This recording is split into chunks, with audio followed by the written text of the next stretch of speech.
Okay, this is an instructional video on the cross-product property. And before we go further, I just want to explain the vocabulary. CPP, which stands for C is cross, P is product, P is property. So the cross-product property. The cross products of a proportion are equal. Theorem. You probably heard that word in science. A claim proven true by a chain of accepted truths. All right, and our learning goal today is to use the CPP, which is the cross-product property, to identify, write, and solve linear equations. Recognize that proportions are linear equations in disguise. All right, so I color-coded this a little bit so you could see how if A times D is multiplied, it equals B times T. So A times D, the green and the purple, and the B and the orange, if they're multiplied toward each other.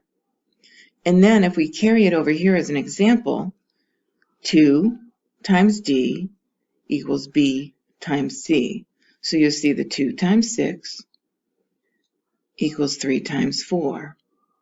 Now, what we're going to show you is this is only true if the two proportions or ratios or fractions equal each other. So 2 over 3 equals 4 over 6, because if you simplify 4 over 6, it's 2 over 3, or if you multiply 2 times 6 and 3 times 4, you get 12 equals 12. Now here, these fractions are not equal, so this is a non-example. So if you were to simplify 4 over 5, you would not get 2 over 3. It would not be the same. So 2 times 5 does not equal 3 times 4. So 10 does not equal 12. Okay? So now we're going to go ahead and try and do one. Okay? So remember, we're going to do A is green, D is purple, C is right here is orange, and B is blue. So what we're going to do is we're going to multiply this times this, so it's 2x plus 4 equals, and then we're going to do B times C, which is 5 times x minus 2. Okay? Now, I just want to take a quick minute and highlight the operation. So we know between this here is multiplication. This is addition. Again, there's multiplication here. And this is subtraction. Okay? So we're going to use the distributive property. 2 times x, there's a plus here, so 2 times 4 is plus 8 equals, we're going to use the distributive property again here. We know we're multiplying 5 times x, and then 5 times negative 2 is negative 10. Okay? So now again, we're going to look at the operations right here. And we want to get all the variables on one side.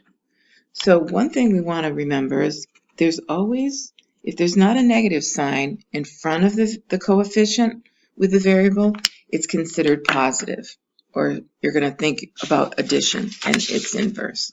So we're going to go minus 2x because this would be considered positive.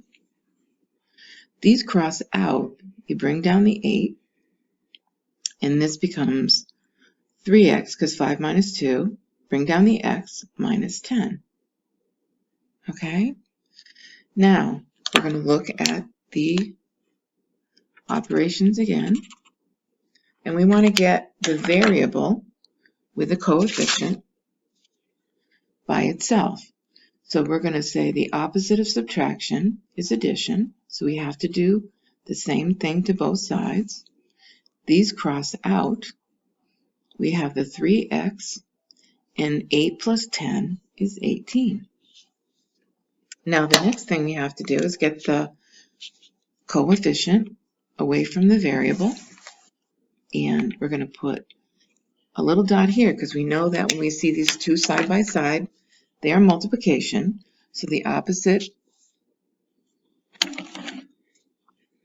of multiplication is division. So we're going to divide both sides. So these cross out. So 18 divided by 3 is 6. And I should make sure that you know that this is the division. That's what that means, that line. So 6 equals x. All right. Now, if we want to check to see if this is correct, we can go to the other side, and 2 divided by 5 equals x minus 2, x plus 4. So 2 over 5 equals x minus 2. So x is 6, so 6 minus 2. 6 plus 4, so remember the x is 6, plus 4. So 2 over 5 equals 6 minus 2 is 4 over 10.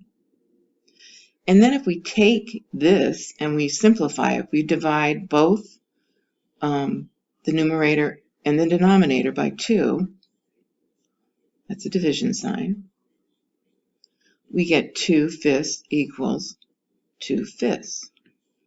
Now another way we can check it is we can go to, remember, a times d. 6 plus 4 is 10 equals 5 and x minus 2. So it's 6 minus 2, so 5 times 4. 2 times 10 is 20 equals 5 times 4 is 20. So we have two different ways we can check it. Okay? Now I'd like you to pause the video, and then I want you to flip over the page and see if you can do these three independently by yourself. And then I'll come back and I'll show you how to do it if you have any questions.